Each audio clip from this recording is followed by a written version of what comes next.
Pendeta sudah mulai ikut-ikut jadi ormas. Oh ya. Dia usah diperdoa. Pater, jadi, engkau, jadi, Pater, silakan. Yo, kenapa? Mau komen sesuatu, Pater? Oh ya teman-teman, 600 lebih orang yang di sini. Jangan lupa paroki virtual ini akun bersama nanti jadi akun pewartaan untuk semua. Jadi jangan lupa ikut live, follow ya. Biar aja mereka berdiskusi. Ya seperti tadi di grup saya ada beritahu itu, Pater. Biar. Yo, Nah, aman saja. saya ambil kopi, engkau lanjut gitu dulu. Oke.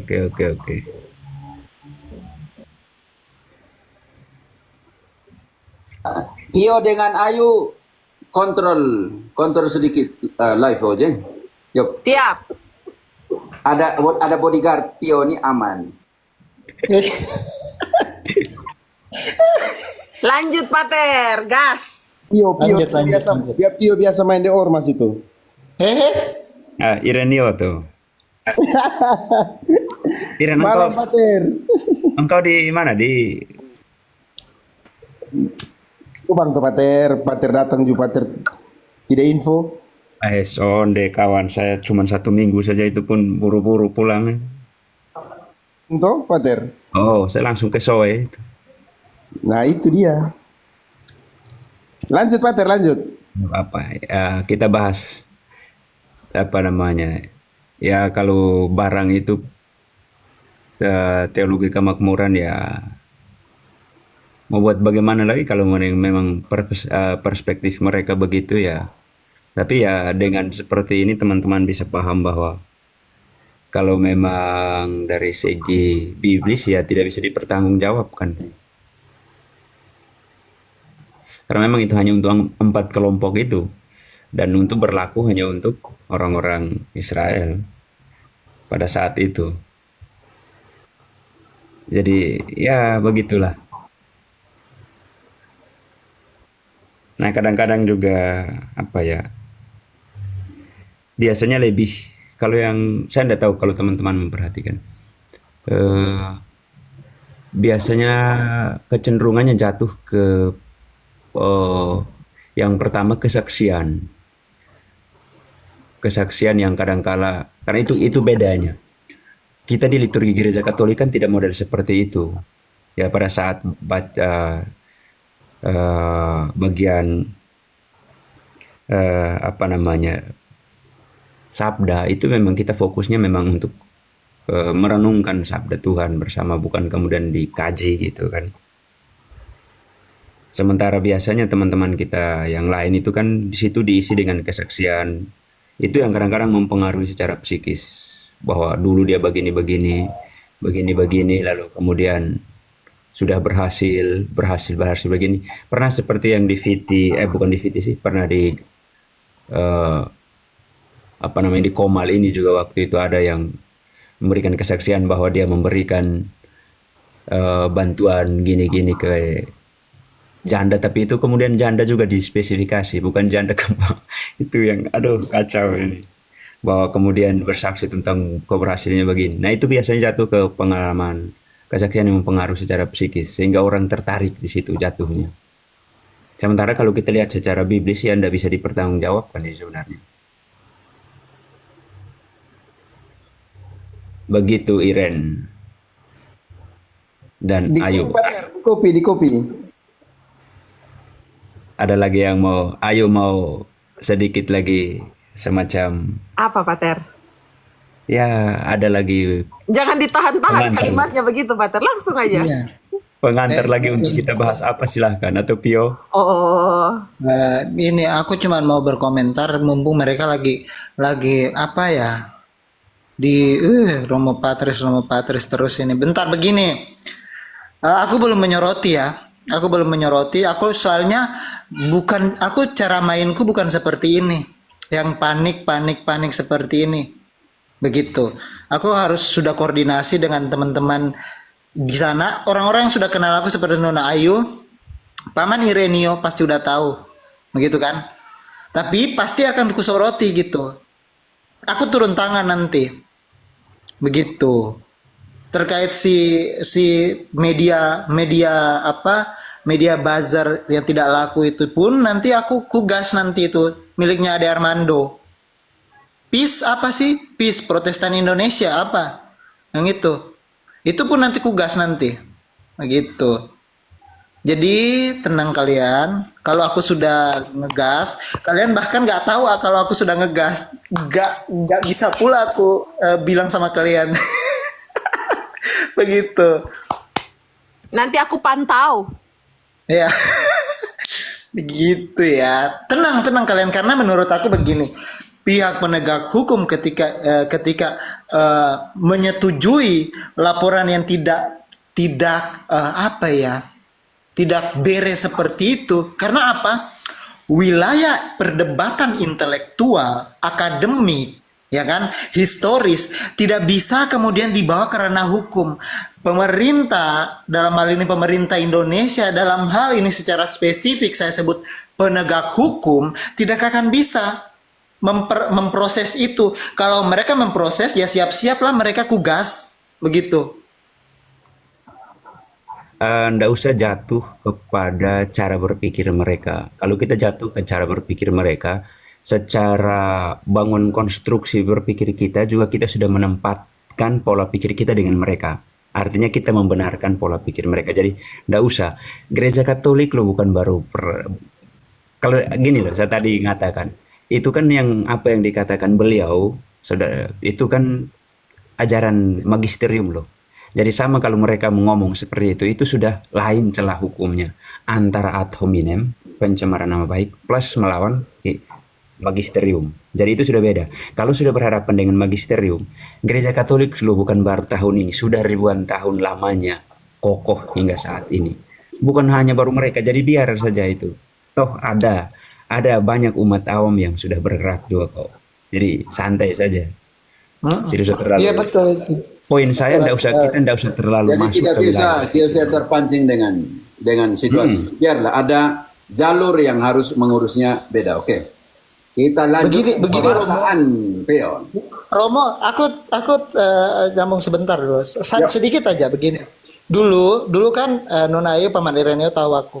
Begitu. Dulu itu aku itu terlibat. Aku itu bukan setengah-setengah, aku terlibat langsung dengan teman-teman setara institut terkait kasus-kasus intoleransi. Sedangkan kasus-kasus intoleransi di Indonesia ini kebanyakan itu dialamatkan untuk protestantisme. Jadi aku bilang begini, sudah cukup aku dari dulu membela sampai kemarin begini. 6 orang dari kami itu termasuk Permadi Arya, Abu Janda itu mau dikasih penghargaan sama organisasi mereka, tapi aku tolak pada saat itu. Begitu. Itu atas penghargaan atas kontribusi kami dalam memperjuangkan toleransi, begitu. Tapi untuk ini tidak bisa. Sudah cukup begitu. Oke, Ire, apa namanya, Padre Pio. Pater, ini ada yang tanya di bawah tadi itu mengenai perpuluhan itu ada kaitan dengan kabar mereka serang perpuluhan di Katolik pakai Konsili Lateran 4 nomor 54. Ayo coba engkau lihat supaya mana moderatornya ini. Ayo. Lalu tadi ada yang tanya juga mengenai apa namanya tadi Wahyu itu. Wahyu 17:3. Kalau mereka 12, pakai, 2. Pater, kalau mereka pakai itu, yang pertama mereka tidak punya hak, karena gereja Katolik punya hak persepuluhan. Jadi gereja Katolik mau pakai persepuluhan dengan konsepnya dia, itu bukan persoalan protestantisme. Bisa mengerti dulu, Pater, dari segi hak. Secara biblis mereka harus tunjukkan mereka punya hak dulu dia secara biblis. Kalau mereka tidak bisa menunjukkan haknya secara biblis, karena itu jangan kritik orang yang secara biblis punya hak. Yap. Karena tadi di Ibrani 7 ya Pater, kita sudah baca semua. Kalau yang punya imamat Melkisedek lah yang punya hak untuk persepuluhan. Lalu Berkaitan ya, dari segi logika pertama, yang mau kritik persepuluhan, tetapi ketika mereka tidak mempunyai hak untuk mencari pembenaran dalam kritikan mereka, yang pertama kita harus katakan, saudara, ini bukan hakmu. Berarti engkau tidak usah kritik. Kalau engkau punya hak, silakan. Kalau engkau tidak punya hak persepuluhan, lalu engkau main kritik, engkau tidak ada hubungan. Secara biblis, di mana hak persepuluhanmu dulu?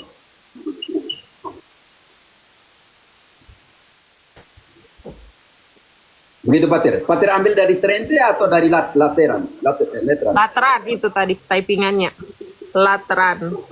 Tidak, kalau mereka pakai Konsili Trente poin ke-25 di dalam hidup bakti, salah satunya di situ dikatakan begini. Wajib persepuluhan dan jangan kamu bukan wajib persepuluhan, jangan kamu menggagalkan, membatalkan orang yang mau beri persepuluhan.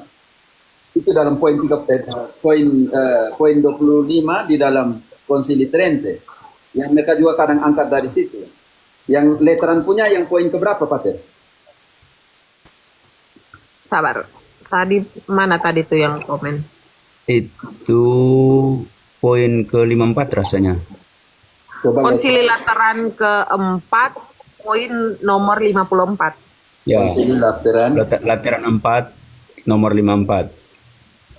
numero 54. Kanon 54, Konsili Lateran 4. Ya, Ini tidak ada hubungan di situ. Poin berapa? Ini tentang sebentar, Lateran 12, 15 ya. Tetapi saya tanya dulu, waktu Konsili Lateran itu, Lateran atau Lateran dalam Spanyol, Fortesan sudah ada kayu? Pater, mereka sudah ada kah waktu itu? 15. Belum ada, Belum Pak. ada. Saya masih tekan di Karena sini. ini tahunnya, karena Di ini sini. tahunnya 12-15. 12-15. Saya baca dulu Konsili Lateran 54. Traduksi ke Indonesia kah? Ke Spanyol saya. Susah ini, tidak. Saya copy dulu, baru terjemahkan ke Indonesia. Udah dulu, kita analisa. Masalah mereka belum ada juga, mereka mau omong tuh setelah 15-17, karena itu kalian baru ada. Sebelum kamu ada, kamu omong buat apa?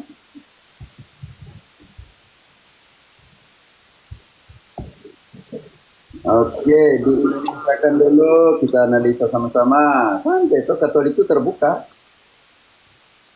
Persepuluhan harus dibayarkan sebelum pajak. Ini yang maksudnya. Kita udah bahasa Indonesia, oke? Bukanlah kuasa manusia bagi benih untuk menanggapi penabur. Karena seperti yang dikatakan Rasul, bukan yang menanam atau yang menyiram yang penting, melainkan yang memberi pertumbuhan adalah Allah, yang menghasilkan banyak buah dari benih yang mati. Kini beberapa orang karena keserakahan yang berlebihan berusaha untuk menggelapkan persepuluhan.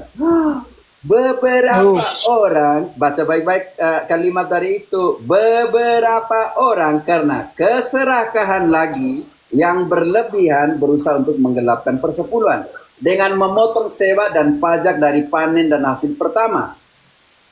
Bayangkan, ini beberapa orang tidak hubungan dengan gereja yang sementara itu luput dari pembayaran persepuluhan karena Tuhan telah menyediakan persepuluhan sebagai tanda ketuhanannya yang universal dengan sebutan khusus tertentu. Kami tetapkan, ingat, dengan maksud untuk menghindari kerusakan bagi gereja-gereja dan bahaya bagi jiwa-jiwa, karena tadi omong tentang keserakahan, bahwa berdasarkan ketuhanan umum ini, pembayaran persepuluhan harus mendahului pemungutan hak dan pendapatan, atau setidaknya mereka yang menerima hak dan pendapatan, atau setidaknya mereka yang menerima hak dan pendapatan yang belum dipungut persepuluhan akan dipaksa oleh kecaman gereja karena sesuatu membawa bebannya sendiri untuk memberikan persepuluhan kepada gereja-gereja yang menjadi haknya. Di mana di sini dikatakan aneh-aneh? Ayo. Di mana di sini bilang persepuluhan untuk masuk surga? Tidak Di sini ada, Pater. dikatakan aturan karena ada yang main praktik kejahatan. Besarkan Pio. Potong. Kenapa, Pater? besarkan layar Pio. Teo, saya besarkan layar Teo. Ya, saya pakai ini bahasa Spanyol jadi diterjemahkan. Ini kanon ke-67. 57. Kanon 54 ya tadi. 54. Kanon 54. Ini juga kanon 67 juga membahas soal itu, soal persepuluhan, Romo. Yang 67 di sini juga. Sangat spesifik. Teman-teman, Katolik tidak main-main ya. Bukan hanya untuk yang tentang persepuluhan 54. Bentar aku cari yang 54.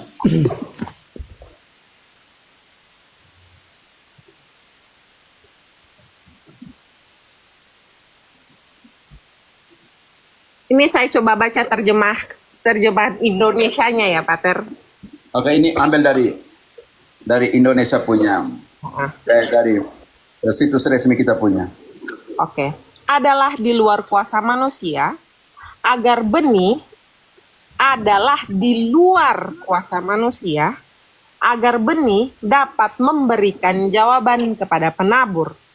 Sebab, menurut perkataan Rasul, baik yang menanam maupun yang menyiram bukanlah apa-apa, melainkan Allah yang memberi pertumbuhan, yaitu Allah sendiri yang menghasilkan banyak buah dan benih yang telah mati.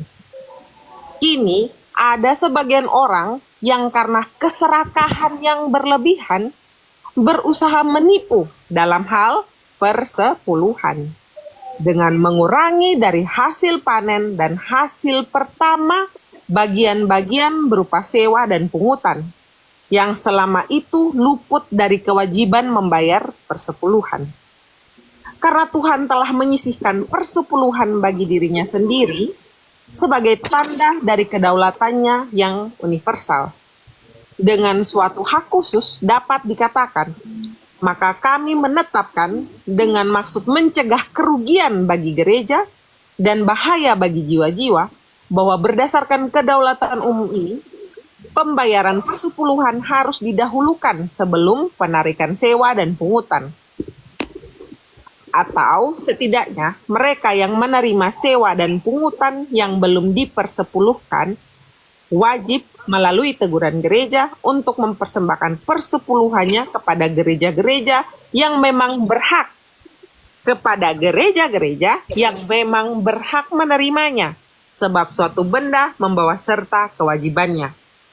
Iya, itu untuk orang Katolik.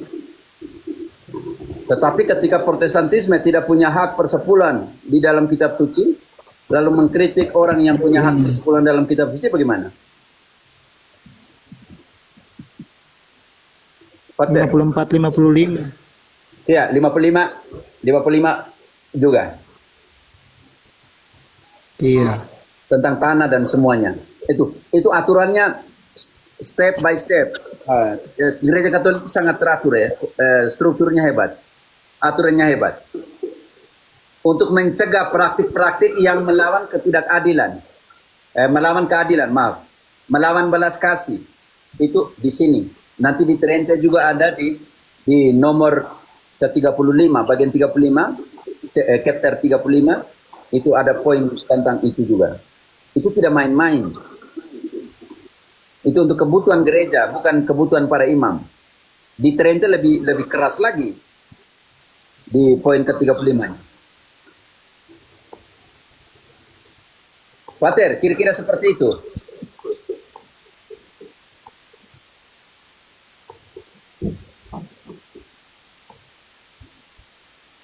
Ya, pertanyaan saya sekarang.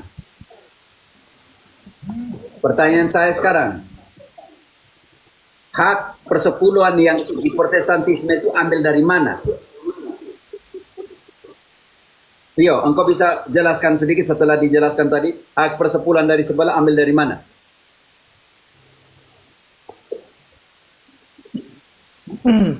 Iya, Romo tidak menjelaskan hak mereka diambil dari mana tadi.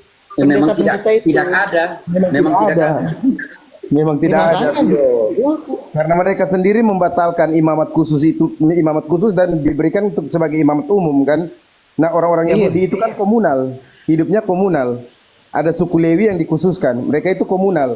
Ada rombongan para imam, disebutkan dalam Perjanjian Lama, rombongan para imam, para Kohen Gadol, mereka itu kan komunal. Nah, kalau perpuluhan itu diberikan imamat khusus itu ditiadakan dan dijadikan semua imamat umum, maka semua orang itu berhak menerima perpuluhan. Nah, ini sudah tidak lagi kepada komunal tapi orang perseorangan. Jadi setiap orang yang hidup di muka bumi ini berhak menerima perpuluhan. Pertanyaannya sekarang, siapa yang mau membayar perpuluhan itu? Kalau Ini semua kan- mereka bilang mereka semua adalah imam, berarti siapa yang bayar persepuluhan? Benar Pater. Karena mereka itu kan sudah menghilangkan imamat khusus yang diberikan pada Imamat kolegial atau jabatan atau imam komunal. khusus. Ya, komunal kan orang-orang Yahudi itu kan hidupnya komunal, komunitas. Orang-orang Lewi dikhususkan, khusus orang Lewi dikhususkan. Mereka itu kan komunal. Kemudian setelah orang Lewi ada rombongan para imam. Rombongan para imam itu yang disebut dengan Kohen Gadol itu. Mereka juga menerima perpuluhan dari orang-orang Lewi. Mereka itu komunal. Pertanyaannya sekarang, kalau imamat khusus itu ditiadakan dan dijadikan seluruhnya itu imamat umum, siapa lagi yang mau membayar perpuluhan? Jadi aneh kan? Itu artinya, minta maaf, para pendeta sedang mengatakan mereka adalah imam menurut ritus Melkisedek. Sedangkan mereka menekankan imamat umum. Jadi semua orang imam. Imamat umum, benar Pak. Jadi pendeta Ya. juga bisa bayar persepuluhan kepada jemaatnya, karena jemaatnya juga imam. Benar Pater, karena itu Pakai imamat umum. logika itu, pakai logika itu. Lagi. Benar Pater.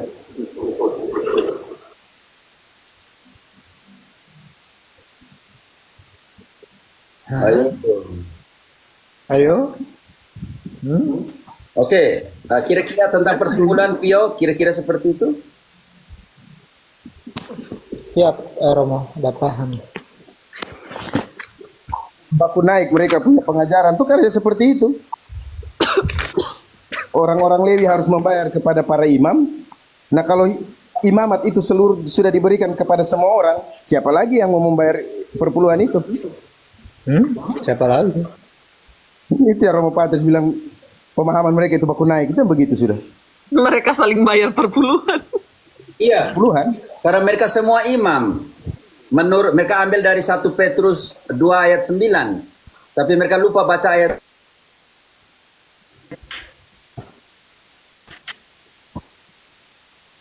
Saya mencari katekismus ini. Ada persepuluhan dalam katekismus keras loh kali itu Katolik.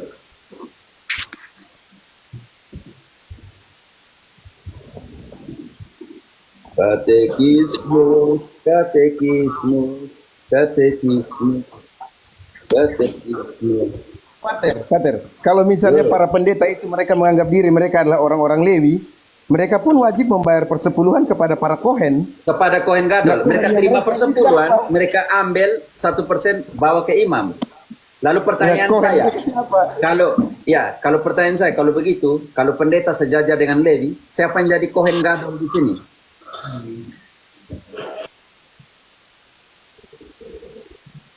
Halo, Iren. Mulai bingung sudah mereka tuh. Ya, kalau mereka menganggap dirinya Lewi, lalu sekarang siapa yang Kohen Gadol? Romo, kalau Lewi juga kan harus ada persoalan genetik yang bermain di wilayah itu kan? Ya, keturunan. Bagaimana cerit? Bingung aku, mampus. Oh, bingung. Tambah bingung kan? Nah, mulai putak liu sudah. Pembenaran kan? Iya, menyala Rolex, menyala merdeka Rolex. Nanti kau dilaporkan sama ormas. Nanti dilaporkan.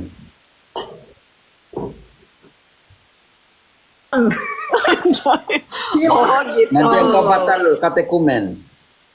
Oh, tidak kalau bisa. dia, kalau Padre Pio ini Pater memang dia kebal hukum dia. Kebal hukum kalau Padre Pio. Bukan aku yang bilang ya, Nona Ayu yang bilang ya. Malah dia sering menghukum orang.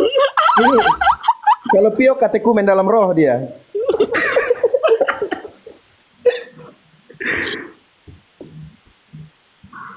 Pio satu kali naik story, orang bikin ini.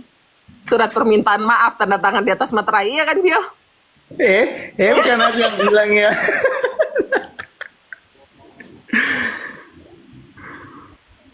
Gak apa-apa kalau aku mah gak apa-apa, weh. Jangan khawatir. Jangan khawatir kalau aku. Yo, Ya, ya. engkau tuliskan refleksimu dulu. Enggak, supaya refleksi. kita bikinkan itu yang seperti Pater bilang itu. Setiap Kamis kita buat itu rindu rumahmu, rindu pulangku itu. Rabu. Kamis malam biasanya. Bukannya Rabu, Pater. Oh, Rabu. Rabu. Karena Kamis itu Romo Cafe biasanya Zoom. Kami Zoom. Tuh, saya walaupun jarang naik, saya masih tetap Rabu. hafal jadwalnya Pater. Kamis kami biasanya di Epifani. Oke, Kamis bebas. Oke, Ayu ada pertanyaan di bawah. Nanti Pio jangan lupa tulis ya. Yang tadi Pater. ada yang tanya Wahyu itu tadi. Ya, Wahyu Dia omong 17:3 dan 12:2. ya, omong tentang Yerusalem dengan perempuan itu. Dengan perempuan. Maria dengan tidak sama. Beri Jawa. Wahyu 17 omong tentang Yerusalem sebagai pelacur. Saya baca dulu, bantu dulu. Baca dulu. Yohanes 17, mulai dari ayat berapa tadi? Ayat 3. Wahyu. Wahyu nona saya. Wahyu. Wahyu 17 kan? Ya, Tadi kamu bilang tadi bilang Yohanes. Yohanes. Wahyu. Kayak Oh, baca Wahyu 17 ya, mulai dari ya, itu aja. Pokoknya yang penting kau baca Wahyu. Wahyu 17. Oh ya sudahlah. Wahyu 17 ayat karena buka Wahyu sih. Wahyu 17 mulai mulai dari ayat 2. Beri mulai dari 2. Beri tanya tadi mulai dari 2. Apakah sama perempuan itu atau tidak? kita baca dari ayat 2 karena Ya. dia komennya mulai Yang dari mau ayat ditiga, 3. tapi harus baca konteks sebelumnya. Baca ayat 3 dulu. Dengan dia raja-raja di bumi telah berbuat syabul dan penghuni-penghuni bumi telah mabuk oleh anggur persyabulannya. Oke, siapakah dia ini? Itu yang omong tentang para nabi mengecam Yerusalem sebagai pelacur. Kalau kita mau analisa semuanya itu, karena dia apa yang ini? Dia mengkawinkan dirinya dengan raja-raja di bumi dan mabuk oleh anggur. Ini kritikan dari Yohanes, penting sekali. Karena itu dia masuk ayat 3 sekarang. Dalam roh aku dibawanya ke padang gurun. Aku melihat seorang perempuan duduk di atas seekor binatang yang merah ungu, yang penuh tertulis dengan nama-nama hujat. Binatang itu mempunyai 7 kepala dan 10 tanduk. Oke, tadi Berry mau katakan apakah perempuan nanti itu sama dengan perempuan di Wahyu 12? Tidak sama. Tidak samanya di sini ayat 4 menjelaskan.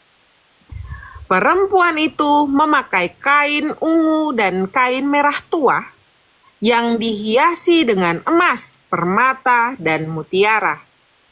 Dan di tangannya ada suatu cawan emas penuh dengan segala kejijikan dan kenajisan persyabulan. Itu omong kritik tentang Yesus dan melalui Yohanes mengkritik tentang praktik imam Yahudi. Imam Yahudi baju ungu, silakan baca kembali. Ayat 4-nya? Ayat tadi 4, oke. Saya mau tunjukkan imam Yahudi punya pakaian. Oke. Perempuan itu memakai kain ungu dan kain merah tua yang dihiasi dengan emas, permata, dan mutiara. Dan di tangannya ada suatu cawan emas penuh dengan segala kejijikan dan kenajisan persyabulan. Oke, sekarang saya mau tunjukkan siapa bisa layar besar ya. Pakaian imam Yahudi. Pakaian warna ungu dan Merah tua. merah tua. Lihat teman-teman. Dilapisi emas dan semua, oke? Aduh, gimana bisa lihat terang? Siapa yang bisa kasih besar? Cari Itu segitu, Pater, segitu.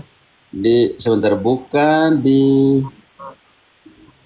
abrir enlace nueva, enlace una ventana nueva. Abrir Buka di ini aja, Pater buka di gambar, jangan di semua, oh ini. baru besar. Nah, di gambar. Di bagian paling atas tuh klik saja gambarnya. Kan ada bagian semua, gambar, video. Udah kayak gitu aja, itu kelihatan. Nah, sudah. Saya mau kasih Ya, itu besar dia. tidak apa di sini. Oke, jadi teman-teman bisa mengerti baca kembali ayat 4-nya pakaiannya. Ini lapisan emas ya, ini kain kermizi, warna ungu, merah dan semua. Itu pakaian imam-imam Yahudi. Perempuan itu memakai kain ungu dan kain merah tua yang dihiasi dengan emas, permata, dan mutiara. Dan di tangannya ada suatu cawan emas penuh dengan segala kejijikan dan kenajisan persyabulan. Ingat perayaan Paskah Yahudi dan semuanya, oke. Jadi sebenarnya Yesus mau kritik, bukan Roma yang menjadi pelacur besar, Grand Prostituta, melainkan Yerusalem. Oke, kalau kita baca semua. Jadi itu tidak sama dengan perempuan yang ada di Wahyu sama 12 ayat 2 tentang Maria. Itu maksud pertanyaan mungkin. Semoga itu ya, Beri. Tapi tadi katanya bukan itu maksudnya. Naik aja Paman. Paman Beri tadi yang bertanya. Saya mengerti dia maksudkan perempuan yang sama tidak, bukan perempuan satunya kritik tentang Yerusalem dianggap sebagai pelacur. Oh, Yang ini satunya ada tentang Maria, dia ambil Wahyu 12 ayat 2. Siapa yang ada di situ? Ini ada pertanyaan dia selanjutnya, katanya bukan itu maksudnya. Maksudnya dia seperti ini. Wanita di Wahyu 12 ayat 2 itu wanita yang membawa banyak nama. Bukan, ya wanita yang membawa banyak nama itu di Wahyu 17 tadi yang sudah kita baca. Wahyu 12 ayat 2 itu ia sedang mengandung dan berteriak dalam kesakitan dan dalam penderitaan untuk melahirkan. Makanya tidak ada kesamaan. Perempuan yang di sana, yang di Wahyu 17 itu mewakili Yerusalem. Sedangkan di Wahyu 12 itu Maria. Itu yang saya tangkap maksudnya. Dia mau sandingkan apa perempuan itu sama dengan perempuan yang dalam 17 dengan 12 itu sama atau tidak? Itu pertanyaannya. Atau bagaimana? Salah mengerti. Ayo. Bukan itu maksudnya dia, Pater. Dia bukan mau menanyakan apakah itu perempuan yang sama. Tapi dia sebenarnya maksudnya itu mau mempertanyakan. Tapi dia salah tulis ayatnya. Harusnya tadi di Wahyu 17. Mulai dari ayat 2 tadi. Nah, apakah itu perempuan yang membawa banyak nama itu adalah perempuan yang membawa nama denominasi gitu tadi pertanyaannya. Saya tidak mau omong ya. Secara intelek dan secara simbolik. Tapi mau katakan bahwa mereka menikahi dirinya, Yerusalem itu berbuat cabul dengan bangsa-bangsa. Dengan politik, ingat bahwa kerjasama pembunuhan Yesus, masih ingat? Maaf kata itu. Kerjasama Yahudi dengan Romawi untuk siapa? Untuk menyalibkan Yesus. Jadi ada vinkulasi di situ, itu maksud. Berarti contoh kecil, ketika Luther mengawini politik Pangeran Jerman, ketika Ortodoks mengawini politik Sultan Turki. Ini yang menjadi kecemasan. Jangan sampai, kenapa skisma Ortodoks ya? Karena politik. Kenapa Luther tetap ada di sana ya? Karena didukung oleh Pangeran Jerman. Yang punya motivasi tertentu untuk pengembalian, mengambil tanah-tanah gereja. Kenapa Romo Patris dilaporkan? Karena pendeta masuk ormas. Kamu nih tanya aneh-aneh di bawah ini. Bagi begitu. Karena kalau engkau angkat Wahyu 17, engkau angkat tentang Grand Ramera, artinya pelacur besar. Itu Yesus. Kalau kita baca semua sampai di bawah, tempat itu juga menyalibkan Yesus di situ. Oke, kira-kira begitu, Bari. Ada yang lain di sini, kan? Turis dengan satu yang siapa nih? Ayo. Iya. Ada satu turis, ada satu Turis, ada Z ini namanya apa nih? Siap, mohon. Ke Paman Turis dulu kali ya. Ya, Paman Turis dulu. Okay. Paman Turis. Silakan Paman Turis, boleh perkenalkan dari mana, dari paroki mana, dari keuskupan mana. Saya dari NTT Flores Manggarai Barat.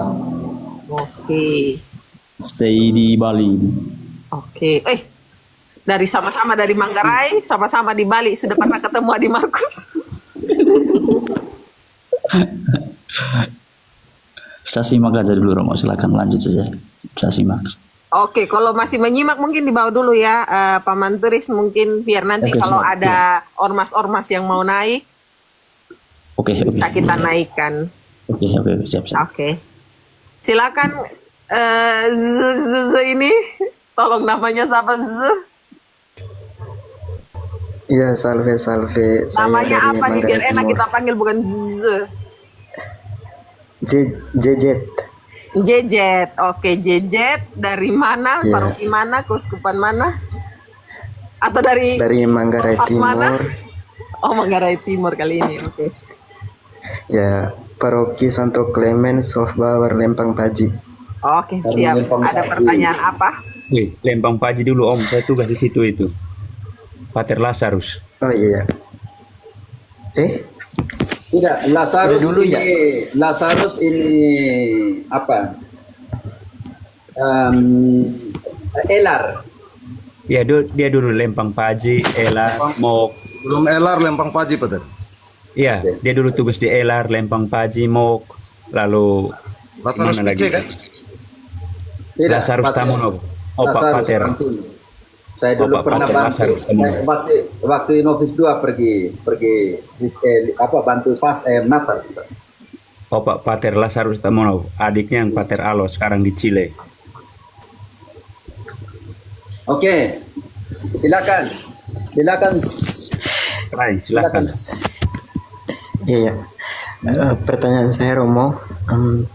Gereja yang menolak konsili Kalsedon itu apakah di anatema atau tidak, Romo? Gereja yang menolak Kalsedon. Ya, konsili Apakah Kalsedon. diterima atau tidak? Ya, karena gereja Timur itu salah satu dari 7 konsili ekumenis Kalsedon.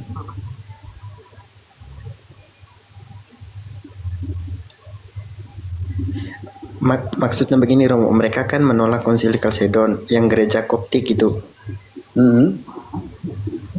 Bukan Itu mereka Koptik di aja anatema sih. atau tidak, Romo? Itu apa? Oriental. Di situ bukan cuma Koptik, ada beberapa. Ada beberapa yang tidak terima. Salah satunya Koptik. Oh iya. Tapi Ortodoks. Ya, maksudnya mereka itu di anatema atau tidak, Romo? Anatema kalau ajarannya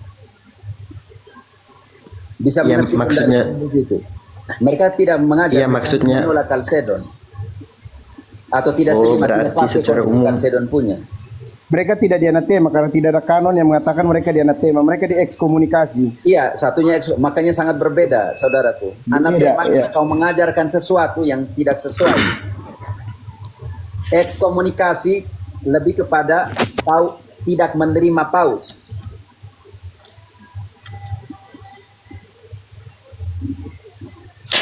Ya, mereka sekarang kan melakukan rekonsiliasi kepada gereja Roma, kalau tidak salah ya, Romo. Kalau rekonsiliasi ya harus terima semua 21 konsili. Ya, maksudnya mereka kan sekarang melakukan rekonsiliasi. Sedang. Sedang, bukan melakukan, sedang melakukan proses. Sedang melakukan. Terus bagaimana dengan gereja yang di Konstantin? Ortodoks Timur. Ya, Ortodoks Timur. Ya. Konsili Florence Italia sudah berjuang untuk mempersatukan kembali.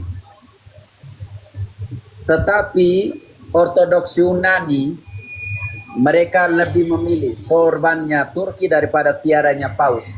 Dan pada saat itu Ottoman menyerang dan gagallah semua hasil konsili Florence Italia tentang persatuan kembali antara Ortodoks dan Katolik. Yuk. Atau Ayu. Tanya dulu dia ini masih Katolik tidak nih? Soalnya Manggarai Timur ini banyak Yehovahnya juga. Masih Katolik, masih. Masih. Iya. Soalnya di Manggarai Timur itu kalian banyak terpapar itu. Eh, Kalau di LR masih. kayak catatan kaki langsung tegas ya. Oh iya Pater, das. Oke, saya bacakan kembali untuk yang ortodoks. Pada tahun 1431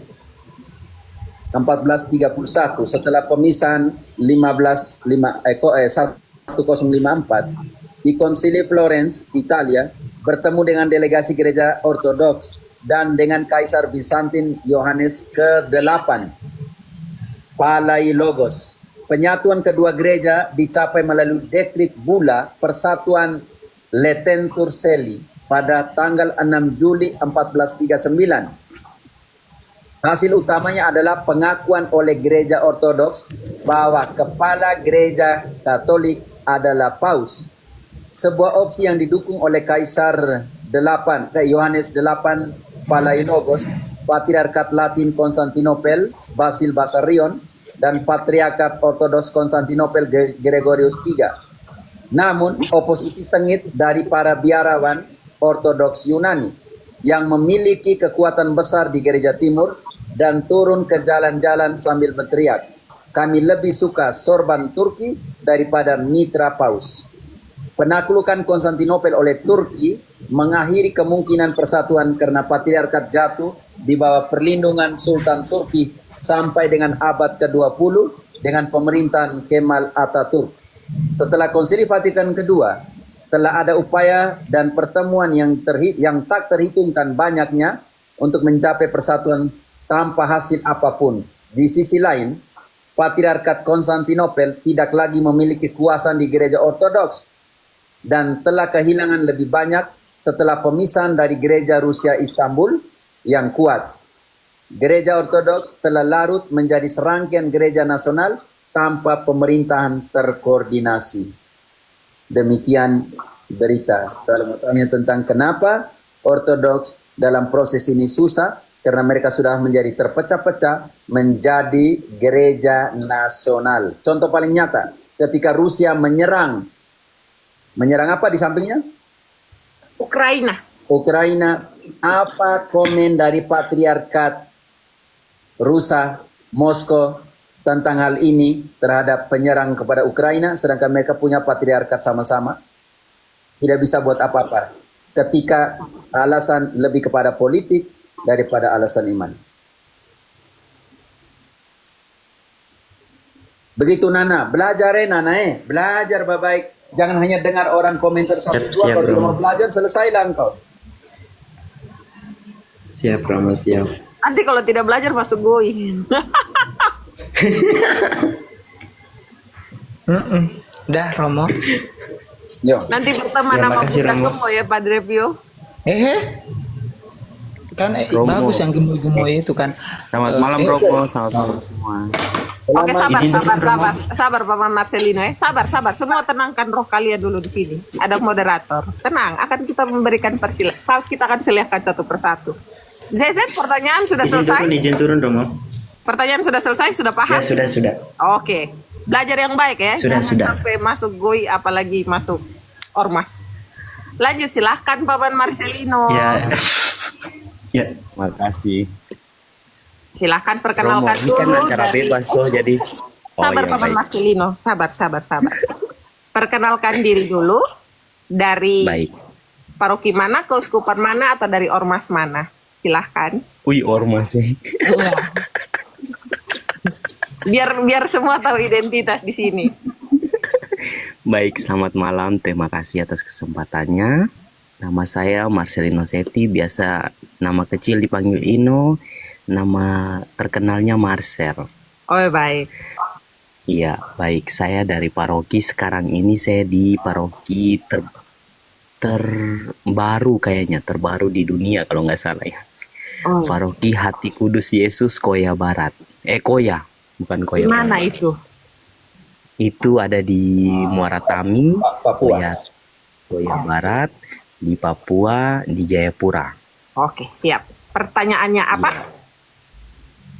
Oh, pertanyaannya Romo. Ini di luar agama sedikit tidak apa-apa ya, tapi penting sekali. Oh boleh, mau Dengan masalah cara bebas, psikologis, perkawinan, Romo bisa semua, silahkan. karena tadi ada politik, jadi kata-kata politik, jadi saya dengar, jadi saya agak terkorek. Romo, ini kalau panggilan itu dari segala sisi ya, panggilan kita. Selama ini kan saya belajar swasta, tapi politik tuh saya belum tahu sama sekali, buta. Jadi lagi sedang belajar pelan-pelan. Nah, apakah boleh seorang Katolik awam kayak saya terjun di dunia politik dan menyuarakan kebenaran? Tolong bantu arahannya dan penjelasannya secara... Saya takut sekali masuk penjara, jadi saya takut. Iya, terima kasih Romo. Pater, saya jawab itu, Pater. Ya, kalian jawab. Baik, untuk saudaraku di Papua ya. Nah, saya itu mantan wakil ketua Dewan Pimpinan Daerah Partai Amanat Nasional di Kutai Kartanegara. Gitu. Ketua Jadi- nasional ya? Ya, Nasional ya? Dewan Pimpinan Daerah Partai Amanat Nasional Kabupaten. Oh, kabupaten. Saya sudah posisi di wakil ketua waktu itu. Gitu. Terus yang berikut, politik itu sangat baik sekali, sama mulianya dengan agama politik. Baik. Itu sama mulianya. Jadi kamu kalau mau masuk, orang Katolik mau masuk politik, tidak usah beli buku banyak-banyak, kamu baca kitab suci Alkitab, selesai urusan politik. Baik. Itu normatif ya, itu normatif. Nah, kalau kamu mau masuk politik, bawa dengan kejujuran, salut, saya tepuk tangan. Sampai 7 turunanmu, kau akan tetap ada di politik. Amin. Tetapi tantangannya, godaannya, gitu. Apakah kamu masih setia dengan kejujuran? Itu saja tantangannya. Apakah kamu setia dengan kemiskinan? Baik. Apakah kamu setia dengan jabatan? Artinya apa? Kamu tidak dapat apa-apa, kamu tidak dapat jabatan, karena politik itu tujuannya adalah kekuasaan. Sedangkan iman atau beragama itu tujuannya adalah keselamatan. Nah, semua pekerjaannya, baik pekerjaan di dalam agama, perbuatan dalam agama, maupun pekerjaan dalam politik itu, semuanya untuk mencapai atau menciptakan kebahagiaan, menciptakan kemakmuran. Tapi dalam prakteknya beda. Nah, tinggal kau ambil posisi situ saja, teman. Gitu. Baik. Orang politik, orang Katolik berpolitik itu harus seperti orang Katolik sebelum dia jadi berpolitik, sanggupkah tidak, gitu. Kau duduk di belakang, pergi misa duduk di belakang, sama seperti kau waktu sebelum jadi politisi, sebelum dapat jabatan dalam politik, masih sanggupkah itu? Masih sanggupkah kau disapa seperti biasanya sebelum kamu belum berpolitik, dapat jabatan dalam politik, masih sanggupkah kamu? Baik. Masih sanggupkah kamu menyapa orang seperti kamu sebelum dalam politik, sebelum dapat jabatan dalam politik? Itu masih enggak? Itulah tantangan dalam politik. Jadi bagus, ambil jalan politik itu bagus, tetapi jadilah orang Katolik yang betul-betul Katolik, dan kau tidak akan dapat apa-apa di politik kalau jadi orang Katolik. Itu tantangan terbesarnya. Gitu. Terima kasih. Boleh saya berpendapat sedikit Kak Romo untuk ini, maksudnya jelaskan posisi sekarang. Tapi kau jangan jawab pertanyaanmu, ya. Kau jawab sendiri pertanyaan. Baik, saya tidak jawab. Saya tidak jawab. Atau Romo mau ada tambahan dulu? Biar dia lanjut dulu. Nanti ada Oke. Pater Jerry di sini, itu lihat politik gitu. Marcel, lanjut. Iya. Iya, Pater. Lanjut. Lanjut, baik. Puji Tuhan, proses hidup ini kan adalah pengalaman terindah dalam kehidupan. Anugerah lah dari Tuhan buat kita pribadi, lepas pribadi. Musuh terbesar dunia sih sebenarnya diri kita sendiri dan uang ya. Dan puji Tuhan, kalau masalah untuk diri sendiri, proses bagi menjalani kehidupan, banyak pastor yang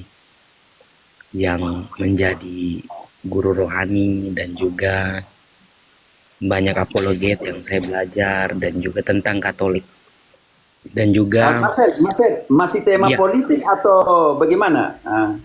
politik, Pater. Ini pengantar Oh saja. ya, karena sudah pakai guru-guru agama dan semua ini, saya pikir mau tema sudah berubah nih. Oke. Oh, tidak, Pater. Tidak, masih tema politik.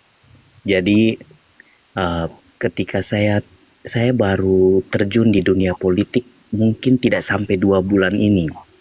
Tapi yang saya heran itu karya Tuhan dalam hidup saya di dunia politik ini. Tuhan buka jalan itu begitu bukan ya, saya percaya ini perjalanan Tuhan yang berikan kepada saya. Itu begitu mulus dalam arti bukan berarti saya lenggang-lenggang aja masuk, tapi saya belajar banyak hal. Contohnya sekarang langsung saya sebut saja ya, saya lagi pendukung paslon untuk PSU di Papua. Nah, langsung saya sebut itu dari partai PDI.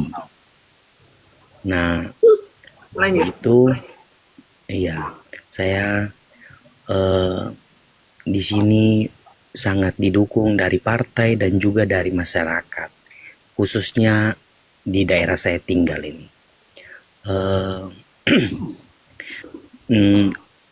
Dan mereka bukan menawarkan, tapi bukan janji palsu juga. Tapi saya ketemu dengan ini, langsung saya sebut ya, Bapak Tommy Mano dan Bapak Konstan Karma. Itu adalah yang lagi PSU untuk gubernur di Papua. Papua ya, bukan Papua Barat, tapi Papua tuh khusus untuk beberapa kota. Nanti teman-teman cari sendiri di Google boleh. Dan itu saya langsung dikasih pesan sama, kalau Bapak Tommy Mano sebagai gubernur saya sudah kenal dari kami pelayanan anak-anak jalanan.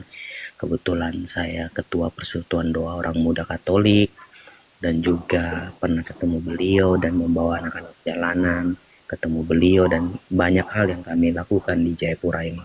Yang kedua, Bapak Konstan Karma tuh saya baru pertama ketemu, dan beliau langsung bercerita, adik, belajar di swasta bagus, tapi terjunlah ke politik, terjunlah di partai, biar adik tambah belajar banyak. Dia bilang, Bapak siap, ini lagi proses. Nah, langsung sudah saya, singkat cerita, saya ketemu dengan wakil ketua DPC. DPC itu tingkat kota Jayapura, itu Pak Marcel, itu langsung saja Marcel. Maksudnya engkau mau bilang kriteria kepemimpinan Katolik atau bagaimana? Iya. Yang cerita itu Betul, nanti Pater. besok lusa, oke? Baik, besok lusa. Baik, jadi Pater, Pertanyaan langsung, kalau itu untuk kalau saya mau masuk ke politik sebagai orang Katolik seperti apa? Itu yang maksudnya seperti itu. iya betul, Pater. Itu saya harus bagaimana supaya saya tidak menjadi batu sandungan bagi saya punya agama Katolik.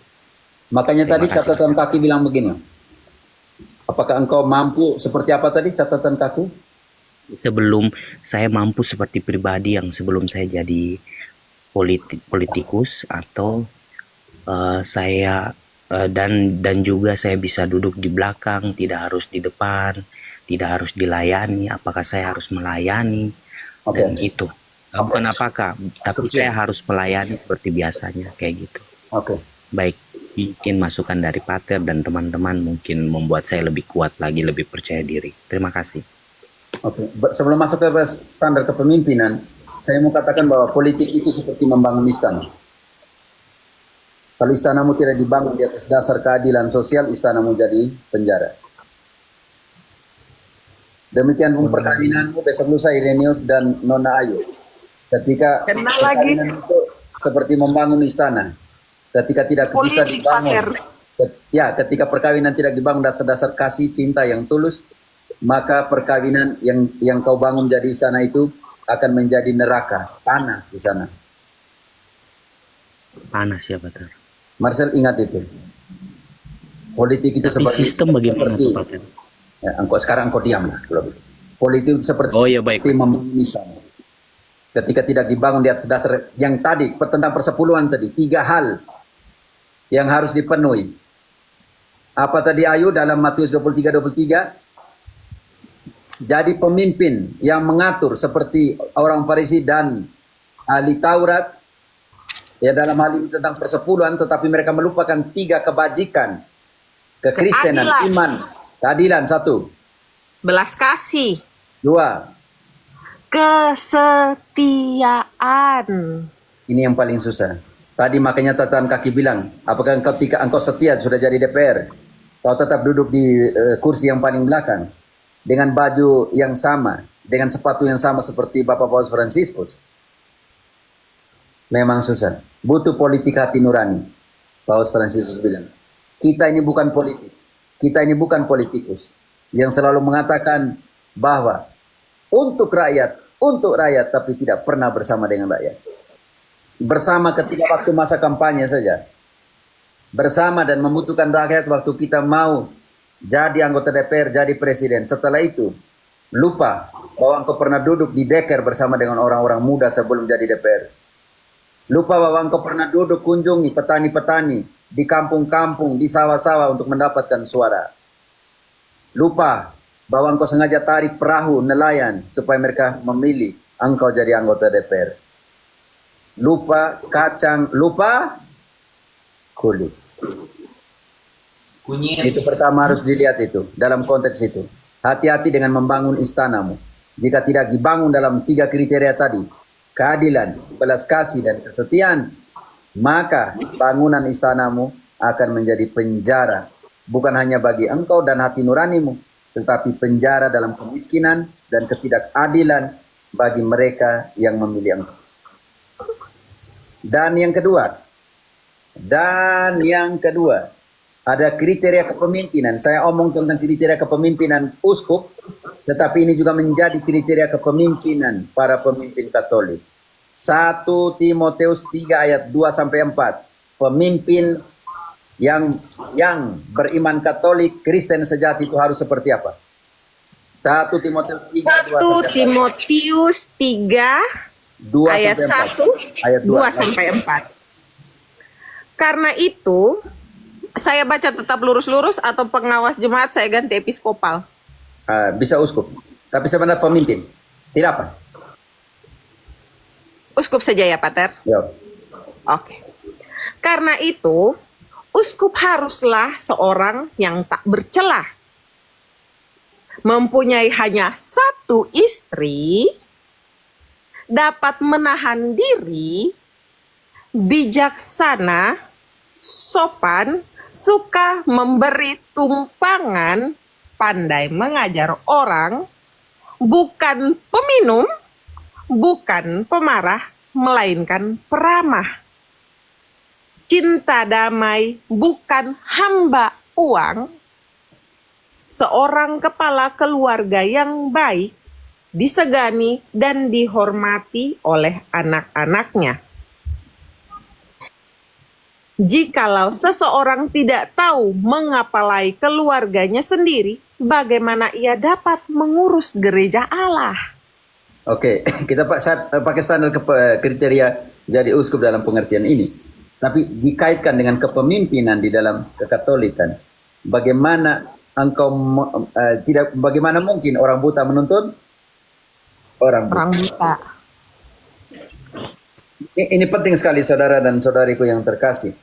Kalau kita mau lihat lagi dari segi kepemimpinan, maka butuh kepemimpinan yang punya hati. Hati. Artinya politik kasih, politik hati.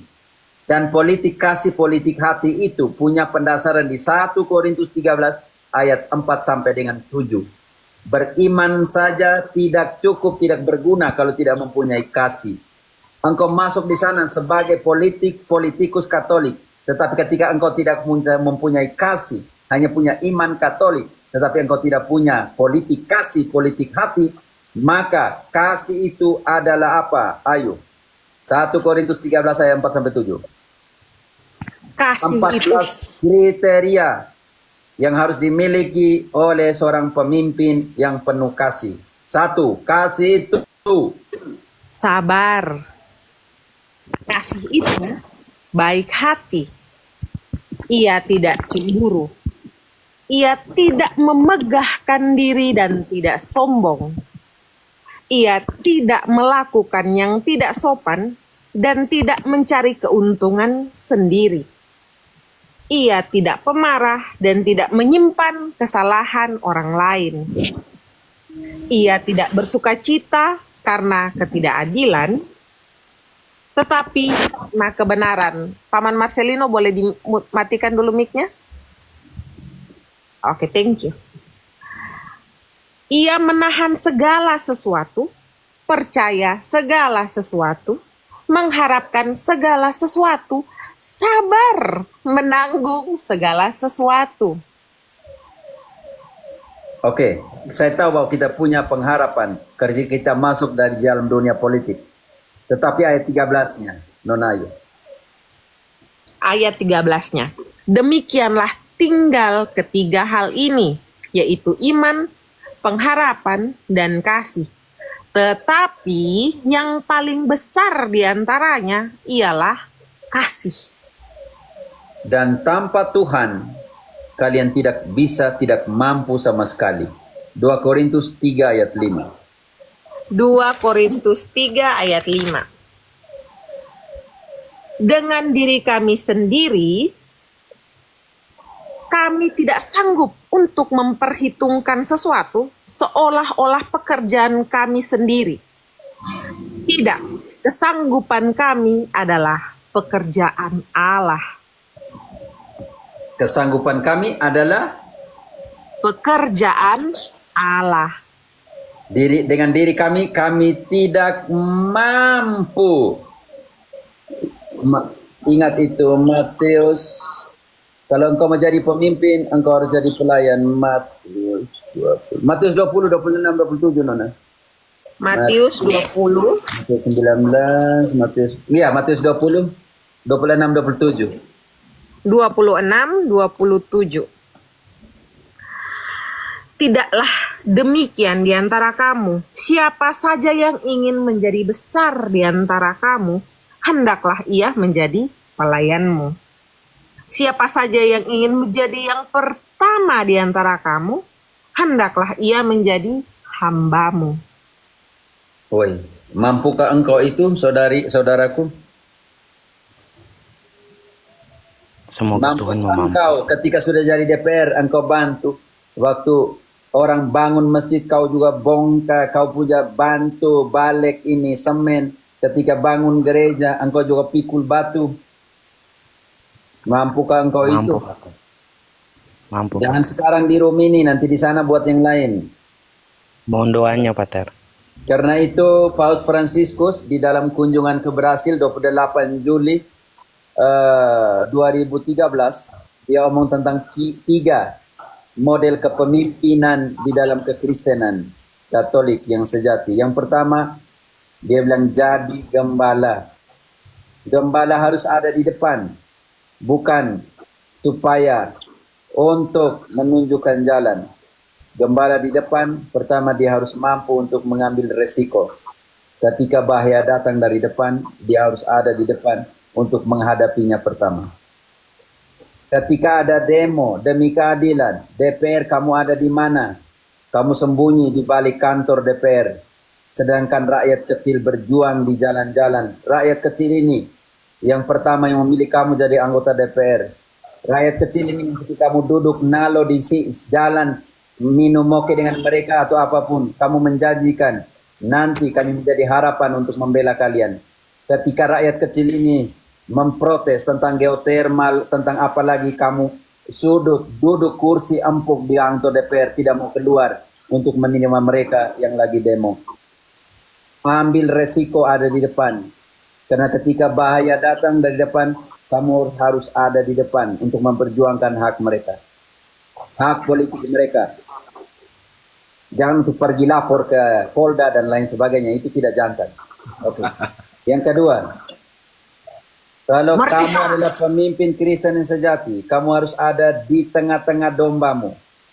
Supaya kau punya harum itu, harum domba. Marcelino, kalau engkau nanti besok lusa jadi anggota DPR, yang mayoritas yang memilih kamu ada nelayan, kamu harus punya bau ikan di dalam tubuhmu. Kamu jangan bau jas yang disetrika. Pergi ke sana satu kali, tarik mereka punya sampan.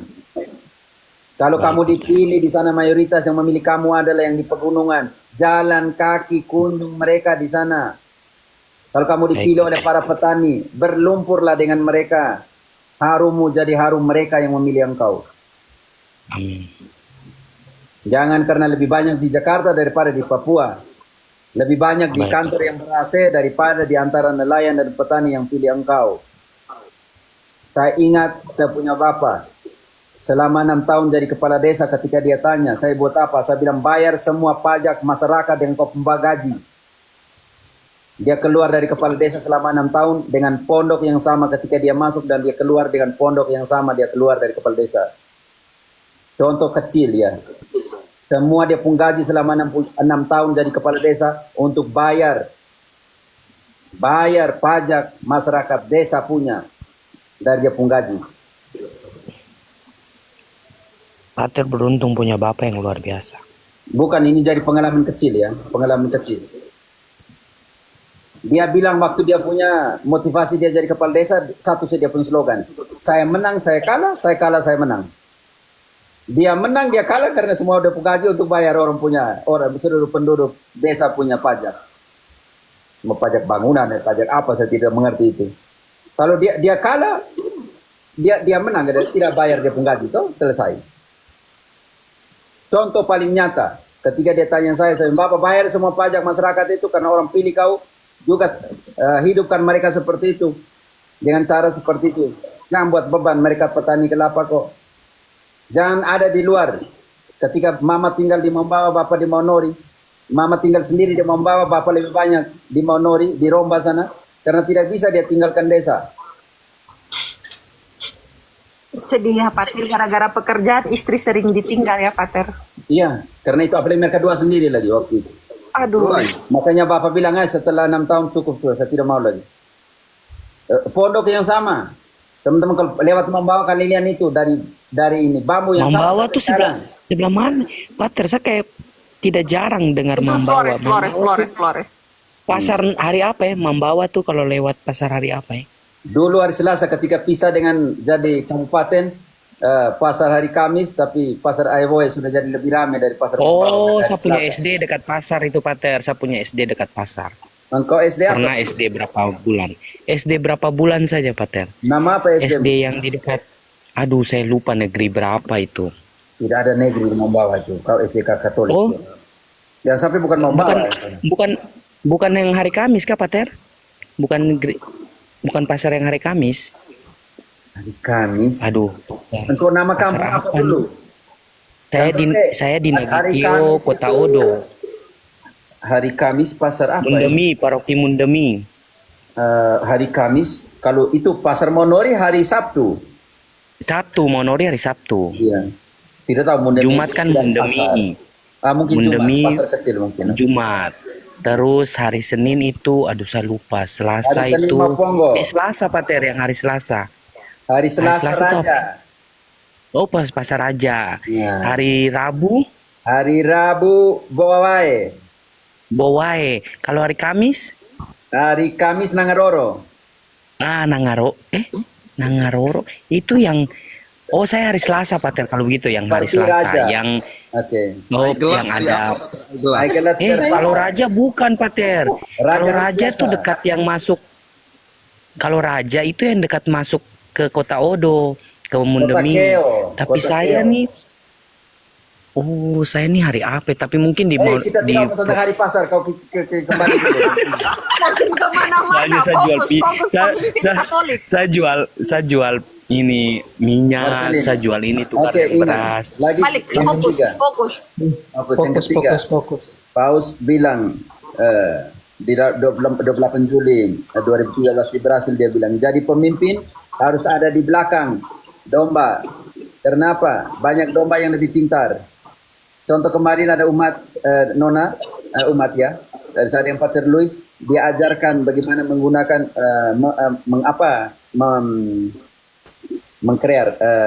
menciptakan gambar yang di Seni. kita tulis begini di internet, dia bisa ubah gambar, dia bisa berikan Oh, ciptakan gambar untuk kita. Itu karena dia kerja di menciptakan film-film kartun pribadi kartun. Di dalam kartun Kolombia dia ciptakan, masih muda, umurnya sekitar 21 tahun tapi kerjanya di situ. Oke. Jadi banyak umat yang lebih pintar dari kita. Belajar dari para petani, belajar dari para nelayan, belajar dari mereka.